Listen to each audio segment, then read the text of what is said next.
Namaste, everyone. I'm Alakanandama, Ayurvedic doctor and principal of Alandi Ayurveda Gurukula, an Ayurveda school in Boulder, Colorado. I want to talk today about why you really don't want to get COVID and especially why you don't want to keep getting repeat infections. So, with the cessation of pandemic funding, we're coming into a social construct in which COVID is going to be treated like a seasonal flu. There are just two problems with this. One, COVID isn't seasonal, and two, COVID isn't flu. In fact, COVID is more of a vascular disease than a respiratory disease. COVID affects what are known as ACE2 receptors found in every organ and tissue of your body, including the lining of all your blood vessels. So let's look at three aspects of COVID. Its short, its medium, and its long-term dangers. First of all, of course, acute disease. Yes, it's true. Some do experience COVID as a cold or a flu-like illness or an upset stomach, but others may have a more severe illness. Yes, even from Omicron, being sick for 3 or more weeks, or being hospitalized or dying. I mean, who can afford to be sick for 3 weeks?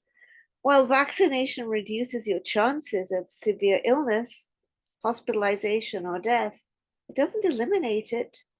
Those over 65 or who are immunocompromised or who are pregnant or have chronic conditions like diabetes are at greatly increased risk of these adverse outcomes.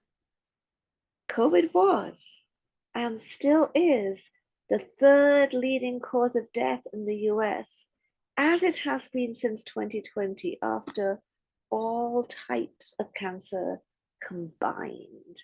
And remember, vaccination doesn't stop you passing the disease on to others. It may seem like a light cold for you, but you could be part of a chain of transmission that results in someone you know or someone you don't know becoming severely ill. So it's consideration one, the acute illness. Mild, in doctor terms, means you're less likely to end up on a ventilator. It doesn't mean nothing really. Point two is long COVID. So as we know at this point, a proportion of people who do get COVID wind up with long COVID. What proportion is debated, but a major study published in the esteemed journal The Lancet puts it at 1 in 8. What's long COVID? It's a debilitating, life-altering condition that may be completely disabling, depending how badly you have it. We have people who cannot get out of their bedroom, who have to plan for a week to be able to have the energy to take a shower. People who are fit, healthy athletes before. So every time you get COVID, you have that 1 in 8 chance of getting long COVID. So purely statistically, just statistically, not implying that each attack of COVID renders you more likely to get long COVID. Purely statistically, the more times you get COVID, the greater your chance of getting long COVID. And by the time you get to your 5th COVID infection, and a majority of my patients are at least on their 3rd, you might have, by some estimates, a 70% chance of developing long COVID. So if we're going to throw precautions and mitigations to the winds, most likely you'll get COVID 2 to 3 times a year. How will society even function if most people are debilitated with long COVID? Let's also think about your brain on COVID. Among the debilitating long COVID symptoms is a type of brain dysfunction that has been colloquially described as brain fog. So let's hear what Dr. Suvik Dubey and his co-investigators say about it. They have just published an article on how COVID worsens dementia. They're showing in their article how every type of dementia after COVID turns into rapidly progressive dementia. So they say brain fog is an ambiguous terminology without specific attribution to the spectrum of post-COVID cognitive sequelae. It doesn't, the term brain fog is too vague, they're saying. They go on to say, based on the progression of cognitive deficits and the association with white matter intensity changes. Yes, that's right. You can see on an MRI how COVID is shrinking your white matter. They say, we propose a new term, fade in memory, which is their acronym for fatigue, decreased fluency, attention deficit, depression, executive dysfunction, slowed information processing speed, and subcortical memory impairment. It's not something we want to have. And now many of us, to one extent or another, have it. So then let's think about the long-term health effects of getting COVID.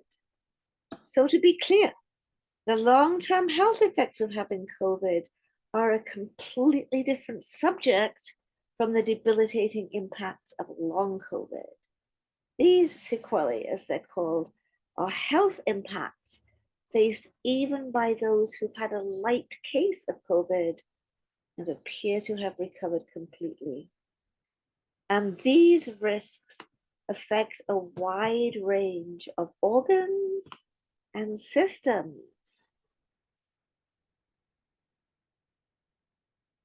These risks affect a wide range of different organs and systems. It's not just about cough. Well, watch out, because COVID hasn't been around for long enough for us to know all the risks, especially those that may appear in the very long term. What's going on now? Neurologists are talking about increased risk of Alzheimer's and Parkinson's. Estheticians are noticing dramatic hair loss, and men are experiencing the dreaded ED, erectile dysfunction. Worse still, oncologists are pointing to potential increased risk of cancer, as well as worse outcomes of prior cancers. So having had COVID greatly increases your chances of heart disease, heart attack, sudden death, and new onset of diabetes, osteoporosis, and kidney disease. So some of the sequelae that are quite common include brain damage, heart disease in people who've never had heart disease, who are fit and healthy, heart disease in younger working age people, 25 to 40, brain damage, heart disease, increased risk of heart attack, increased risk of sudden death, increased anxiety, neurodevelopmental delays in infants, immune system damage, liver damage, pancreatic damage, spleen damage, thyroid damage, nervous system damage, increased risk of autoimmune diseases, cognitive decline, decrease in reproductive health, negative impact on mental health, and circulation damage. Not good. Again, these are the things that are following on from a light case of COVID that seems to have gone away completely. We don't know how to deal with a disease that isn't die or recover, that's you seem to have nothing very much, and then you drop dead. Apparently not from COVID. Let's go in a little more into effects on the immune system. There is mounting evidence that COVID causes immune dysfunction, and that renders us more susceptible to viral, bacterial, and fungal infections, as well as to subsequent COVID bouts. But you've probably heard of T cells. They're a critical part of the adaptive immune system that safeguard against infection and malignancy. But did you know T cell counts are significantly reduced by COVID, and the remaining T cells appear exhausted? So we just said T cells safeguard against malignancy. So now you understand why oncologists are so concerned, worrying about the greater likelihood of people developing cancer or of existing cancers worsening. But COVID also affects B cells, the cells that make antibodies. Overall, it appears that COVID leaves us with a weakened and dysregulated immune system. Next, just think about this. I'm saying avoid, not just avoid getting COVID. Many of you already had COVID, perhaps multiple times. The more times you have COVID, the worse the long-term effects. The greater your risk of hospitalization every time you get COVID, the greater your risk of kidney disease, the greater your risk of cardiovascular disease, of blood clots, of lung disease, of fatigue and gastrointestinal problems, diabetes, mental health problems, neurological problems, musculoskeletal problems. The risk of all of those problems increases with each fresh COVID infection.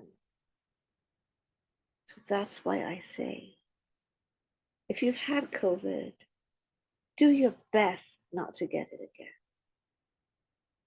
And then all the unknowns. So what worries me perhaps the most is all the things we can't possibly know because not enough time has passed. If you have a friend with HIV, try asking them if they can even remember their initial infection. If they did, well, they may have had a bit of a flu. Then more time passed. I am one of those who is in the trenches with chronically ill people, as I have been for decades. I knew experientially about the disabling symptoms of chronic Lyme years ago, before chronic Lyme was a thing, because I see people and I listen to them and I put the pieces together.